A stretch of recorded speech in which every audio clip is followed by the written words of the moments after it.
تم جانتے ہو میں کون ہوں؟ اور لوگوں سے کہا سنو، عیسیٰ علیہ السلام جس کی بشارت دیتے تھے اور ابراہیم علیہ السلام جس کے لیے دعا کرتے تھے، میں وہی رسول ہوں۔ تو اب میں آپ کے ذہن کو قریب کرتا ہوں، اس پتھر کی عظمت کا معاملہ اب اور بدل گیا۔ کہا گیا، مفسرین فرماتے یہ پتھر اس لیے بھی افضل ہو گیا کہ اس پتھر پر کھڑے ہو کر ابراہیم علیہ السلام نے ہمارے رسول کو مانگا تھا، ہمارے رسول کے پیدا ہونے کی دعا کی تھی، اور اللہ تعالیٰ نے ابراہیم علیہ السلام کی دعا قبول بھی کی، اور اللہ کریم نے ابراہیم علیہ السلام کی اولاد میں ہی میرے نبی کو پیدا فرمایا۔ میرے عزیزو، مکہ مکرمہ میں جائیں تو جگہ جگہ عبادات ہیں، ریاضات ہیں، جگہیں تو سب عبادت کی ہیں، لیکن اگر سچا عاشق ہو تو اپنے نبی کی خوشبوئیں وہاں ڈھونڈتا رہتا ہے۔ خانہ کعبہ صرف 4 کونے والی ایک عمارت کا نام نہیں ہے، اس کی عظمت بتاتی ہے کہ اس کو آلائشوں سے پاک کرنے والا میرا مصطفیٰ ہے، نبی کریم صلی اللہ تعالیٰ علیہ وسلم کی ذات کریمہ ہے۔ آپ کو یہ بھی میں بتاؤں، خانہ کعبہ کے پاس طواف کرنے کے بھی جو انداز ہیں وہ بھی آج ایک الگ انداز رکھتے ہیں۔ آپ تو دور بیٹھے ہوئے گھومتے ہوئے لوگوں کو دیکھتے ہوں گے، نہیں، اس کے مکمل آداب ہیں، اس کے طریقے ہیں۔ خانہ کعبہ کے 7 چکر طواف کرنے ہوتے ہیں، حجر اسود جہاں لگا ہوا ہے وہاں سے طواف شروع ہوتا ہے، اور پھر گھومتے ہوئے واپس وہیں آتے ہیں۔ اب انداز کیا ہونا چاہیے؟ طواف کا انداز کیا ہے؟ میرے عزیزو، ہے تو اللہ کی عبادت، لیکن وہاں طریقے میرے مصطفیٰ کے نظر آتے ہیں۔ فرمایا گیا حاجی کو احرام پہننے، احرام پہننے کے بعد جب طواف شروع کرے گا 7 چکر میں سے پہلے 3 چکر وہ رمل کرے گا۔ رمل کا مطلب کیا ہے؟ سینہ تان کر اکڑ کر چلے گا، پوری زندگی بھر اکڑ کر کے چلنا حرام ہے۔ قرآن پاک میں اللہ نے فرمایا وَلَا تَمْشِ فِي الْأَرْضِ مَرْحًا، زمین پر اکڑ کر مت چلو، اس لیے کہ نہ تم زمین کو پھاڑ سکتے ہو نہ پہاڑوں تک پہنچ سکتے ہو، اور جو اکڑ کر کے چلتا ہے، غرور اور گھمنڈ اور تکبر کرتا ہے، اس کے لیے اذیت ناک سزائیں، قیامت کے دن ان کی حیثیت چونٹیوں کی طرح بنائی جائے گی جو اکڑتے تھے زمین پر، اور انہیں لوگوں کے پیروں سے روندایا جائے گا۔ لیکن ایک مقام ایسا ہے جہاں حکم دیا جا رہا ہے اکڑ کے چلو، سینہ تان کر کے چلو۔ ہم جاتے ہیں، موقع تو نہیں ملتا، بھیڑ بھاڑ ہوتی ہے، لیکن موقع ملتا ہے تو سینہ تان کر۔ اور وہ انداز کیسا ہے؟ وہ انداز پہلوانوں کا انداز ہوتا ہے، پہلوانوں کا انداز۔ باقی دوسری جگہوں پر پہلوانی دکھانے کے لیے بھی تمہیں اکڑنے کی اجازت نہیں، لیکن وہاں پر حکم ہے کہ سینہ تان کر کے چلو، رمل کرو۔ یہ اس کا پس منظر کیا ہے؟ اس کا بیک گراؤنڈ کیا ہے؟ میرے عزیزو، خانہ کعبہ کے پاس طواف تو پہلے نارمل ہی ہوتا تھا، لیکن آپ کو میں بتاؤں رسول پاک صلی اللہ تعالیٰ علیہ وسلم کے ساتھ جو اذیتیں مکہ والوں نے کی ہیں، جو تکلیفیں مشقتیں مکہ والوں نے حضور کی ذات پر ڈالی ہیں، شاید ہی تاریخ میں آپ کو ایسا نہ ملے۔ حضور جس وطن میں پیدا ہوئے اس وطن کی زمین حضور کے لیے تنگ کر دی گئی تھی۔ حرم کعبہ میں حضور عبادت کرنے کے لیے آتے تو ان کے ساتھ بہت زیادتیاں کی جاتی، کئی مرتبہ ہاتھ اٹھائے گئے، حضور اکرم صلی اللہ علیہ وسلم کے صحابہ کو مارا گیا، حضرت ابوبکر صدیق رضی اللہ تعالیٰ عنہ کو وہاں بہت مارا گیا۔ کیا کیا تکلیفیں اٹھائی۔ 3 سال مکہ میں حضور نے ایسے گزارے جس میں پورے مکہ والوں نے سوشل بائیکاٹ کیا تھا۔ کیسا سوشل بائیکاٹ؟ کہ حضور اکرم صلی اللہ علیہ وسلم کے اور ان کے خاندان کے ساتھ نہ کوئی کلام کرتا، نہ کوئی خرید و فروخت، نہ کوئی دعوت، کچھ نہیں۔ کھانے کی ایک چیز بھی حضور کے گھر تک آنے نہیں دیا جاتا تھا۔ ان 3 سالوں میں رسول پاک صلی اللہ علیہ وسلم نے درختوں کے پتے کھائے اور چمڑے ابال کر کے کھائے۔ شاہ ابی طالب، یہ مشہور ہے سیرت میں، نبی پاک صلی اللہ علیہ وسلم کے ساتھ ایسی ایسی ظلم و ستم کی کہانیاں ان مکہ والوں نے لکھی۔ لیکن ایک وقت وہ بھی آیا جب اللہ کا حکم ہوا کہ میرے محبوب آپ ہجرت کر کے مدینے چلے جائیں۔ مدینے گئے۔ میرے آقا صلی اللہ علیہ وسلم جب مدینے گئے تو ان ظالموں اور کافروں نے کیا حضور کو وہاں بھی چھوڑ دیا تھا؟ نہیں، بلکہ یہاں سے جتھے لے کر کے جاتے، صحابہ کے باغیچوں پر حملے کرتے، مدینے میں اگر کوئی تنہا ملتا باہر مدینے والا اس کو مار پیٹ کرتے۔ انہی تکلیفوں کی وجہ سے جنگ بدر بھی ہوئی، جنگ احد بھی ہوئی، جنگ خندق بھی ہوئی۔ مکہ اور مدینے والوں کے بیچ میں یہ سب جنگیں ہوئی ہیں. حضور 450 کلومیٹر دور جا چکے تھے مکہ سے, لیکن پھر بھی مکہ والے سکون سے نہیں بیٹھ رہے تھے کہ ہم لڑیں گے ان سے. لیکن ایک بات یاد رکھنا, ظلم کی ڈور لمبی نہیں ہوتی, ظلم کی ڈور لمبی نہیں ہوتی, بہت جلدی اسے کھینچ لیا جاتا ہے. ظالموں کی تاریخ آپ اٹھا کر کے دیکھ لیں, ایک وقت آتا ہے جب وہ اپنے ہی گھر میں ایسے قید ہو جاتے ہیں کہ ان کا کوئی پرسان حال نہیں ہوتا. آج بھی جو ظلم ہو رہا ہے, مجھے امید یہی ہے انشاءاللہ وہ وقت قریب ہے جب رب تبارک و تعالیٰ اپنی رسی کھینچے گا تو یہ اپنے ہی گھر میں بے آب و دانہ اور بغیر کسی پرسان حال کے دم توڑنے پر مجبور ہو جائیں گے. آپ انتظار کریں. ہاں, جب بھی اہل حق کے ساتھ ظلم بڑھتا ہے تو زیادہ نہیں, تھوڑے دنوں تک یہ ظالموں کو اللہ ڈھیل دیتا ہے, اور یہ ہماری آزمائش بھی ہوتی ہے. ظالم ہرگز یہ نہ سمجھے کہ وہ جو کر رہا ہے وہ سب اچھا ہے, بلکہ آج تو کچھ بھی نہیں ہے, اس سے بڑے بڑے فرعون, شداد, ہارون, حامان, قارون سب آ کر کے گئے. ان کے پاس مال بھی تھا, تخت بھی تھا, تاج بھی تھا, سب تھا, لیکن اپنے ظلم کی وجہ سے وہ باقی نہیں رہے. میرے عزیزوں, 6 سال گزرے ہجرت کے, 6 سال. حضور پاک صلی اللہ تعالی علیہ وسلم 6 سال کے بعد مکہ مکرمہ واپس تشریف لائے 10,000 صحابہ کے ساتھ. نہ کوئی جنگ, نہ کوئی جدال, نہ کوئی قتل و قتال. حضور پاک صلی اللہ تعالی علیہ وسلم کے ساتھ 10,000 صحابہ تھے. مکہ فتح ہو چکا تھا. وہ مکہ والے جو ہمیشہ لڑ رہے تھے جماعت جماعت بنا کر کے, وہ بیچارے ٹکڑوں میں بدل گئے. سب میں آپس میں نفرت پیدا ہو گئی, خاندانوں میں درار, اور حضور پاک صلی اللہ علیہ وسلم کی اس جماعت کا مقابلہ کرنے کی سکت بھی نہیں رکھتے تھے. مکہ فتح ہوا. وہ صحابہ جو مکہ میں مارے گئے تھے, پیٹے گئے تھے, ان کا مال, ان کی جائیدادیں ہڑپی گئی تھی, وہ سب صحابہ واپس آئے ہیں. سوچیں آپ, تصور میں جائیں, جن صحابہ کو گھر بار سب چھوڑ کر کے مدینے جانا پڑا تھا, آج 6 سال کے بعد جب وہ واپس آئے, ان کے ساتھ کتنی خوشیاں تھی جانتے. ایک تو اپنا وطن, ایک تو اپنا آبائی گھر مل رہا ہے, اپنی وہی پہچانی ہوئی زمین, اس پر پلس یہ ہے کہ خانہ کعبہ آج کھلا ہوا مل رہا ہے. جہاں پر آنے پہ ان پر پابندی تھی, آج ان کے ہاتھوں میں ہے. اذان یہ دے سکتے ہیں, نماز یہ پڑھ سکتے ہیں. کتنی خوشیوں کا وقت ہوگا. یہ وہ وقت تھا فتح مکہ کا, جب رسول کریم صلی اللہ علیہ وسلم کے یہ صحابہ 10,000 کی تعداد میں تھے, خانہ کعبہ کے اندر داخل ہوئے. صحابہ کی کیفیت ہی الگ تھی. وہ وجد میں تھے, کوئی دیواریں چومتا, کوئی مٹی اٹھا کر چومتا تھا کہ مجھے اللہ تعالیٰ نے میری نعمت واپس عطا کی.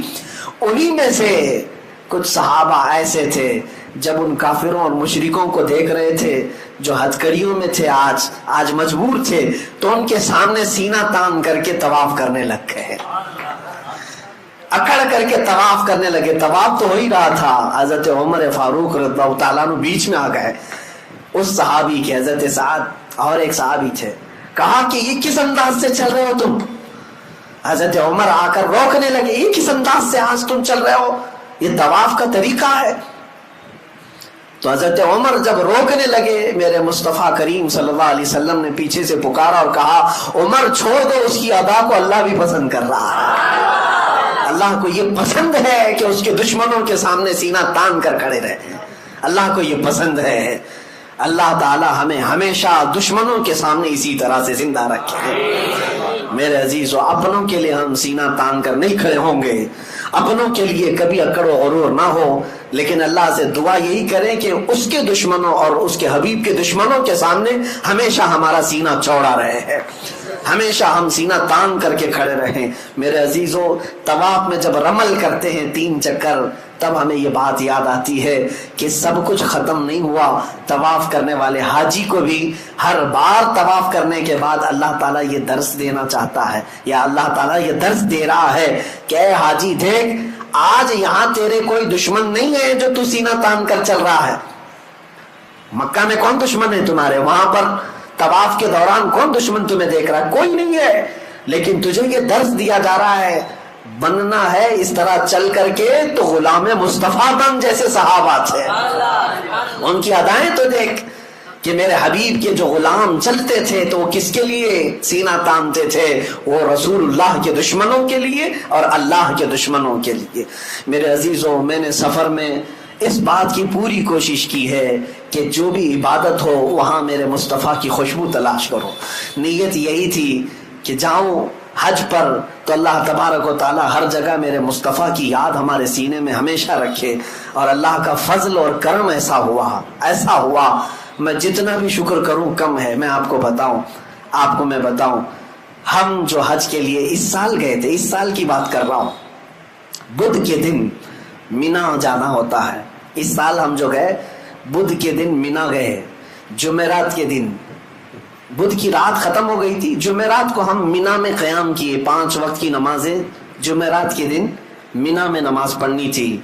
توجہ چاہ رہا ہوں، جمعرات کو ہم کہاں گئے؟ مینا میں 5 وقت کی نمازیں پڑھے. اور جمعہ کو ہم عرفات کے میدان میں تھے. عرفات کے میدان میں جمعہ کے دن ظہر اور عصر ملا کر کے پڑھی جاتی ہے. اور پھر سورج غروب ہونے کے بعد جمعہ کی جو رات آتی ہے یعنی سنیچر کی رات، وہ مزدلفہ میں قیام کیے. اور اس کے بعد سنیچر کی جو صبح تھی اس دن کنکریاں مارنے ہوتا ہے بڑے شیطان کو، ایک ہی شیطان کو 7 کنکریاں سنیچر کے دن مارے. اور اس کے بعد سنیچر کے دن ہی قربانی کیا. سنیچر کے دن ہی ہم نے اپنے بال منڈائے اور سنیچر کے دن ہی خانہ کعبہ کا طواف کیا. آپ کو میں بتاؤں، جمعرات کے دن مینا میں، جمعہ کے دن عرفات میں اور سنیچر کے دن یہ سارے ارکان ہوئے. حدیثیں اٹھا کر کے میں پڑھ رہا تھا حضور پاک صلی اللہ علیہ وسلم کا حج کیسا تھا. میرے آقا صلی اللہ تعالی علیہ وسلم نے اپنا جو آخری حج فرمایا، صحابہ روایت کرتے ہیں کہ اللہ کے نبی کا جو آخری حج تھا حضور پاک جمعرات کے دن مینا میں موجود تھے اور جمعہ کے دن میرے آقا عرفات کے میدان میں تھے. اور وہ آخری خطبہ جو حضور نے عطا فرمایا پوری امت کے لیے وہ عرفات کے میدان میں جمعہ کے دن تھا.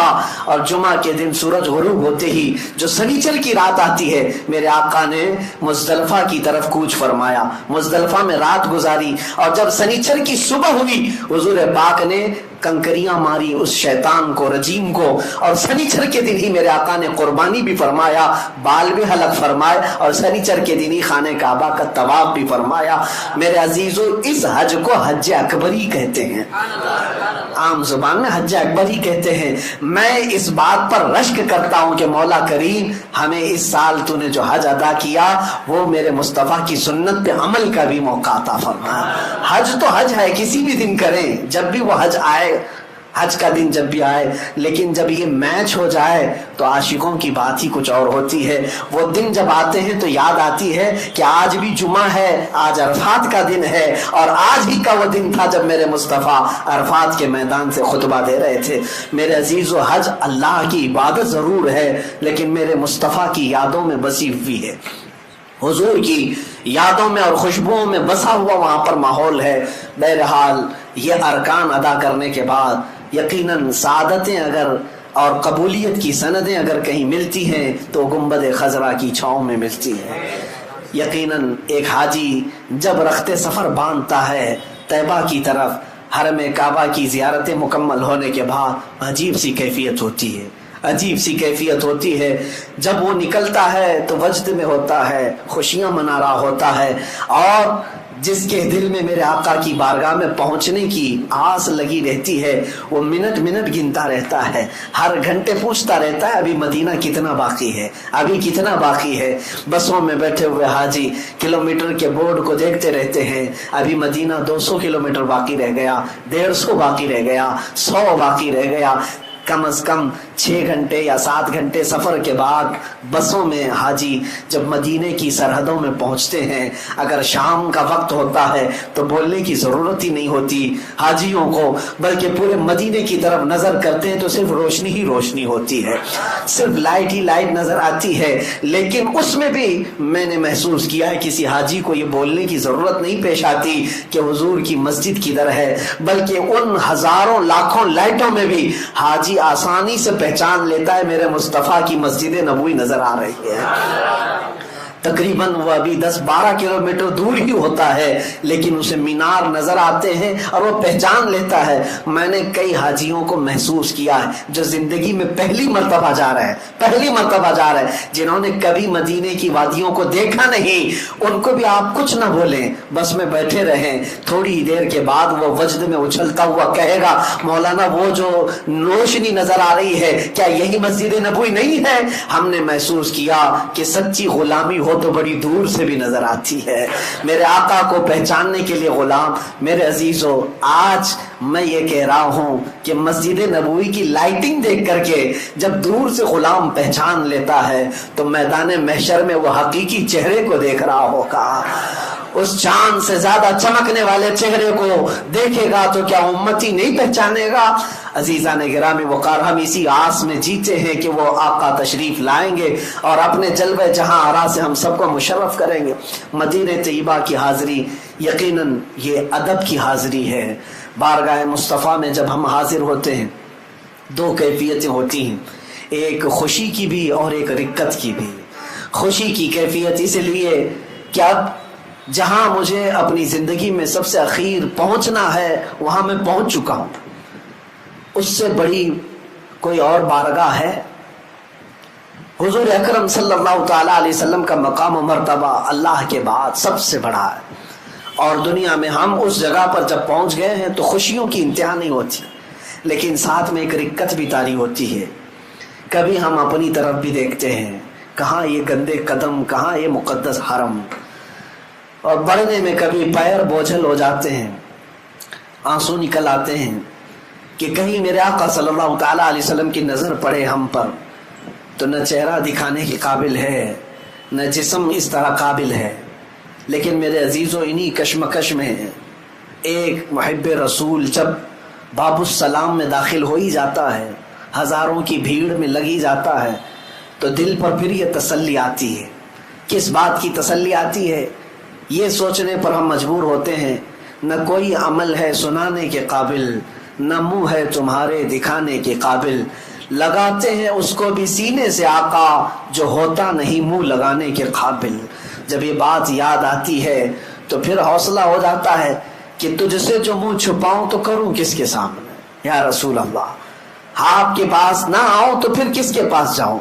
اس لیے کہ ہم نے بچپن سے یہی سنا ہے، بے ہنر و بے تمیز کس کو ہوئے ہیں عزیز، ایک تمہارے سوا تم پہ کروڑوں درود، گندے نکمے کمی مہنگے ہیں کوڑی کے تین، کون ہمیں پالتا تم پہ کروڑوں درود۔ نبی پاک صلی اللہ تعالیٰ علیہ وسلم کے دربار میں ہم حاضر ہوتے ہیں تو اسی آس کے ساتھ، یاد رکھیں اعلیٰ حضرت کے اشعار بہت حوصلہ دیتے ہیں، بہت حوصلہ دیتے ہیں۔ کم از کم میں اپنے متعلق ضرور کہتا ہوں، بڑی حوصلہ مندی کی یہاں پر باتیں ملتی ہیں، پھر جب بارگاہ مصطفیٰ میں ہم پہنچتے ہیں وہ جالیوں کا سنہرا موقع، اللہ اکبر، چاہتا تو ہر حاجی یہی ہے کہ گھنٹوں یہیں کھڑا رہ جاؤں، بلکہ ہماری تمنا تو یہی ہوتی ہے کہ ہم یہیں گڑے رہ جائیں اور روح ہماری نکل جائے، لیکن تقاضا فطرت یہ ہے، ایک میرا ہی رحمت میں دعویٰ نہیں، شاہ کی ساری امت پہ لاکھوں سلام، لاکھوں لوگ وہاں پر منتظر ہیں میرے آقا کی ایک دید کے، ایک طلب کے۔ ہم سلام کر کے صرف آگے بڑھ ہی جاتے ہیں اور اس تمنا سے جھالیوں کے سامنے سے گزرتے ہیں کہ ضروری نہیں کہ یہاں کھڑے ہو کر کے ہی سنائیں تو سنیں گے۔ میرے آقا کا مقام تو یہ ہے کہ دور و نزدیک کے سننے والے وہ کان لالے کرامت پہ لاکھوں سلام۔ دروازے سے باہر آ جاتے ہیں، لیکن ہمیشہ ایسا ہی لگتا ہے کہ حضور پاک صلی اللہ تعالی علیہ وسلم کے دربار میں پھر آئے۔ اس بار کے سفر میں نے دیکھا، عزیزان گرامی وقار، آپ کو میں ایک بات بتاؤں، مسجد نبوی کے باہر جو صحن ہے، جو ماربل لگے ہوئے ہیں، کچھ جگہ تو ایسے ماربل ہیں جو گرمی سے گرم نہیں ہوتے، ٹھنڈے ہی رہتے، خصوصی قسم کے کچھ ماربل خانہ کعبہ کے طواف کے دوران جو مطاف ہے وہاں پر بھی لگے اور حضور کے روضے کے آس پاس، لیکن جو بڑا صحن ہے جس میں چھتریاں ہیں وہاں پر جو پتھر لگے ہیں وہ اتنی تیز گرم ہوتے ہیں، اتنی تیز کہ میں سمجھتا ہوں کہ اگر کسی ہانڈی میں چاول چڑھا دیں تو پک جائے گا۔ 50 ڈگری اس بار گرمی کی شدت تھی۔ میں نے جو محسوس کیا 49 ڈگری 50 ڈگری تک مدینے میں اس بار گرمی کی شدت پہنچی ہوئی تھی۔ آپ اندازہ کر سکتے ہیں 50 ڈگری کی شدت میں جب ان ماربل پر پتھروں پر گرمی پڑتی ہوگی تو کیسی چلچلاتی ہوئی گرمی۔ میں عشاء کے وقت کی بات کر رہا ہوں۔ عشاء کے وقت چپل ہم دور نکال دیا کرتے، پیدل چل کر کے تھوڑی دور ہمیں جانا تھا، اتنی دیر میں ہی ہمارے تلووں کے اندر پورے عجیب سی گرمی ایسی لگی کہ بعد میں دیکھا، محسوس کیا۔ میرے عزیزوں، میں یہ شکایت کے طور پر نہیں کہہ رہا ہوں، صرف یہ بتا رہا ہوں کہ پتھر کتنے گرم ہوتے ہیں رات کے وقت جب اتنے گرم تھے۔ اب میں حقیقی بات بتانا چاہتا ہوں۔ میں نے دیکھا، جانے کی ہمت نہیں تھی، دور کھڑے تھے جنت البقیع کے پاس، ایک بندے کو ہم دیکھ رہے تھے ننگے پیر پیدل انہی پتھروں پر چلتا ہوا باب السلام کی طرف گیا۔ کسی اور کے چلنے کی ہمت بھی نہیں ہے، بغیر چپل کے گیا، باب السلام میں اندر داخل ہوا، سلامی پیش کیا، وہاں سے جلدی نکال دیتے ہیں پولیس والے، سلام کرو نکل جاؤ۔ نکل آیا، باہر آنا ایسا ہے کہ پیر رکھو تو چیخ نکل جائے گی تمہاری، لیکن انہی میں وہ آرام سے چلتا ہوا یہاں تک آیا۔ دوبارہ پھر باب السلام گیا، چلتے ہوئے واپس گیا، پھر داخل ہوا، سلام کیا، تھوڑی دیر کے بعد دیکھے پھر باہر نکل آیا، پھر اسی گرم گرم پتھروں پر پھر چلتے ہوئے باب السلام کی طرف گیا۔ کافی دیر تک دیکھتا رہا، نہ جانے وہ کب تک اس طرح ادھر سے جاتا تھا، سلام کر کے پھر آتا تھا، پھر انہی پتھروں پر۔ میں نے محسوس کیا کہ اگر 2 منٹ کوئی اس پتھر پر چلے تو اس کے نیچے، پیروں کے نیچے جل جائے گا، آبلے پڑ جائیں گے، لیکن گھنٹوں وہ بندہ چلتا رہا صرف حضور کو سلام پیش کرنے کے لیے۔ سچ مانو میرے عزیزوں، آنکھیں بھیگ گئیں، جسم پہ کپ کپی طاری ہو گئی۔ میں نے یاد کیا، یا رسول اللہ، یہ صرف اور صرف تمہاری محبت کی تاثیر ہے۔ آج ہمیں احساس ہو گیا کہ بلال حبشی گرم سل کو کیسے برداشت کرتے تھے۔ اگر میرے مصطفیٰ سامنے ہو تو پھر آگ بھی ٹھنڈی نظر آنے لگتی ہے، پتھروں کی گرمی بھی نرم اور ٹھنڈی محسوس ہونے لگتی ہے۔ ان عاشقوں کو ہم نے دیکھا، ان گرم پتھروں پر وہ چل کر بار بار سلام کے لیے جا رہے ہیں، یقیناً تلووں میں آبلے پڑے ہوں گے، زخم آئے ہوں گے، لیکن اگر اس سے پکڑ کر پوچھتے تو شاید وہ یہی بتاتا کہ میرے تلووں کی کیا حیثیت اس حسین گنبد کے سامنے، میرے پیروں کی کیا حیثیت اس عظیم بارگاہ کے سامنے۔ عزیزان گرام وقار، نبی اکرم صلی اللہ تعالی علیہ وسلم کے دربار میں حاضری دیتے ہوئے آج بھی ہزاروں عاشقوں کو دیکھا جن کی کیفیت عجیب ہوتی ہے۔ ہم یہ نہیں جانتے کہ وہاں کون کس حالت میں آتا ہے، کون کس حالت میں آتا ہے۔ ایک بڑے بزرگ لاہور کے رہنے والے، ان کے مرید حج پہ جا رہے تھے تو انہوں نے اپنے پیر و مرشد سے اجازت لی۔ مرشد گرامی نے کہا کہ بیٹا حج پر جانا، پھر مدینے جب جانا تو خیال رکھنا کہ ہر چیز کا ادب کرنا، چاہے وہاں کے جانور بھی کیوں نہ ہو، جانوروں کا بھی ادب ملحوظ رکھنا۔ وہ مرید، سچا مرید، حج سے فراغت کے بعد مدینے حاضری کے لیے گیا۔ مدینہ طیبہ، یہ اس زمانے کی بات، آج سے 700-800 سال پہلے، مدینہ طیبہ کی حاضری کے بعد چھوٹی چھوٹی گلیاں تھی، رات کا وقت تھا، نکل رہا تھا، ایک کتا سویا ہوا تھا، اس کتے پر پیر پڑ گیا اس مرید کا، اچانک پیر پڑا، جان بوجھ کر کے نہیں، کتا چیختا چلاتا ہوا، اپنا بچاتا ہوا نکل گیا، لیکن اس مرید کو اندازہ ہوا کہ کتا زخمی ہوا، مجھ سے غلطی ہو گئی، میرے مرشد نے کہا تھا لیکن انجانے میں ہوا۔ خیر، حج سے فراغت کے بعد، بارگاہ مصطفیٰ کی حاضری کے بعد جب وطن لوٹا، کئی تحفے تحائف لے کر اپنے مرشد کی بارگاہ میں جب آیا تو لوگوں نے کہا کہ حضرت ملنا نہیں چاہتے، تو اس نے اصرار کیا کہ حضرت سے مجھے ملنا ہی ہے۔ لوگوں نے کہا بیمار ہے، پھر اس نے اصرار کیا، کہو حضرت سے کہ مدینے سے آ رہا ہوں۔ لوگوں نے جب اطلاع دی تو مرشد گرامی نے اجازت دی. جب وہ حاضری کے لیے اپنے مرشد کے پاس آیا تو زخمی حالت میں دیکھا، ہاتھ پر پٹی بندھی ہوئی. پوچھا حضور کیا ہوا آپ کو؟ مرشد گرامی کی آنکھوں میں آنسو آئے. کہا مدینے میں تو نے جس کتے پر پیر رکھا تھا میں ہی تو تھا. تجھے یہ اندازہ نہیں کہ وقت کے بڑے بڑے لوگ وہاں پر اپنے آپ کو ان حیثیتوں میں پیش کرتے ہیں. اسی لیے ہم تمنا یہی کرتے ہیں کہ یار اب ہم کو اتنا مقام دے دے کہ لوگ ہمیں مصطفیٰ کے دربار کا کتا کہیں، سگانے کوئے مصطفیٰ ہمیں کہیں. اعلیٰ حضرت فاضل بریلوی رضی اللہ تعالیٰ عنہ یہ دعا بھی کیا کرتے تھے اور فخر سے بھی کہتے تھے میں رسول پاک صلی اللہ علیہ وسلم کے دروازے کے باہر بیٹھنے والے دربانوں کا کتا ہوں. عزیزان گرامی، اس مقام بلند و بالا کی جتنی بھی میں تعریف کروں یا جتنا بیان کروں وہ بیان سے باہر ہے. اور آپ کو اندازہ ہے ہماری زندگی کا اب ایک ہی مقصد، آپ سب کا بھی یہی مقصد ہے کہ جئیں گے تو میرے مصطفیٰ کی عزت کے لیے جئیں گے. اگر ان کی عزت سلامت ہے تو سب کچھ سلامت ہے، اگر ان کی محبت ہمارے ساتھ باقی ہے تو سب کچھ باقی ہے، اور اگر یہ نکل گئی تو ہمارے پاس کچھ بھی نہیں ہے. اسی لیے بلے شاہ میاں رحمۃ اللہ علیہ فرمایا کرتے تھے جس دل میں حضور کی محبت نہیں ہوتی اس دل میں کتے رہتے ہیں، دنیا کے کتے ہیں، خنزیر ہوا کرتے ہیں. اس دل کو کبھی بھی اس محبت سے خالی مت کرنا. آج کے بعد تمنا یہی رکھو حاجی جائے یا حاجی آئے تمہاری آنکھیں بھیگ جانا چاہیے. اس لیے میں نہیں کہہ رہا کہ میری عزت کریں، اس لیے کہ اس عظیم مقام کو دیکھ کر کے آ رہا ہے جس پر جبرائیل امین کی پہراداری ہوا کرتی ہے.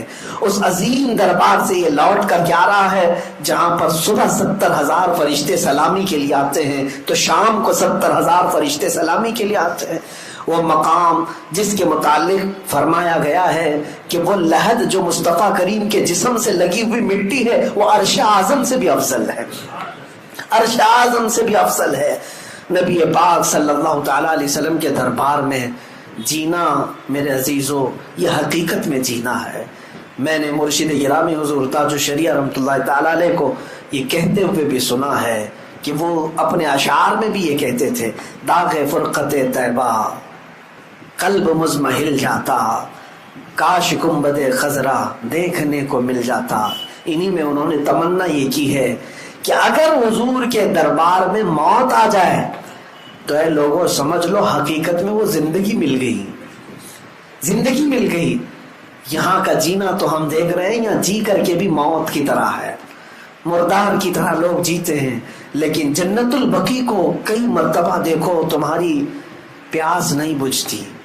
وہ قبرستان ہے اور اس قبرستان کو کچھ بھی سجایا نہیں گیا، صرف اور صرف ریتیلی مٹی کا قبرستان ہے، قبروں کے صحیح نشان بھی نہیں ہے. لیکن میں گھنٹوں کھڑا رہا ہوں قبرستان میں. جنت البقیع سچ کہوں اللہ کی قسم میں کہتا ہوں بڑے بڑے محلات سے زیادہ مجھے وہ خوبصورت نظر آتا ہے. کیوں؟ اس لیے کہ وہاں لیٹا ہوا ہر کوئی قبر میں اگر کچھ دیکھ رہا ہوگا تو اس ہرے گنبد کو دیکھ رہا ہوگا، سامنے ہی گنبد خضرا ہے. جتنوں کو بھی وہاں لٹایا جاتا ہے میرے مصطفیٰ کے پڑوس میں لٹایا جاتا ہے. میرے عزیزوں بزرگوں نے فرمایا، ایک بندے نے سوال کیا تھا اپنے پیر و مرشد سے حضور یہ تمنا کیوں کرتے ہیں کہ بزرگوں کے دیار میں ہمیں موت آ جائے، وہاں پر ہمارا دفن ہو جائے. ایسی محفل لگی ہوئی تھی، انہوں نے کہا بیٹھ جاؤ خاموش میں بعد میں جواب دیتا ہوں. گرمی بہت تھی، آپ نے پنکھا منگوایا، فین منگوایا، گرمی بہت زیادہ، محفل میں بہت سارے لوگ تھے، پنکھا لایا گیا، پنکھا لگایا گیا. جب پنکھا چلایا گیا ہوا بہت تیز آئی. ظاہر سی بات ہے حضرت کے لیے لایا گیا تھا پنکھا، لیکن سامنے جتنے تھے ان کو بھی ہوا لگ رہی تھی. اس مرید سے حضرت نے کہا یہ پنکھا کس کے لیے ہے؟ کہا یہ آپ کے لیے. کہا ہوا تو تجھے بھی لگ رہی ہے.